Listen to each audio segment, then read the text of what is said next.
చెట్ల నీళ్లు పోసి వెంచిన పూలను పట్టించుకోడత్తా నీ కొడుకు. ముట్టుకుంటే మట్టి పెట్టమంటావానే పట్టించుకోలేదే నా కొడుకు. అయ్యో కోరి కోరి గుంత పండ్లు కొందామంటే పండ్లు కొనడత్తా నీ కొడుకు. పండ్లు కొంటే పొద్దు పోతాదేమో అని మళ్ళొచ్చి కొంటన్నాడే కొడుకు. పండ్లు కొంటలేడే పూలు ముట్టలేడే పానమంతా నొప్పి నొప్పి ఎత్తడేందే అంత దేకు దేకు అన్న గొంతన్న నన్ను దేకడే మత్తా నీ కొడుకు. కోడలా నీ సొక్కు సాలు సలాయనే అందుకే దేకలే నా కొడుకు.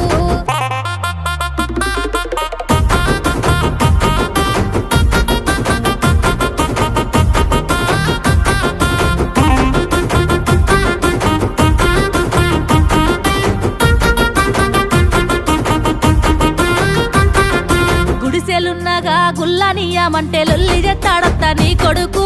పని మీదున్నోన్ని పిలిచి గుల్లడిగితే లొల్లి పెట్టాడాయ నా కొడుకు. నే పని మీదుంటే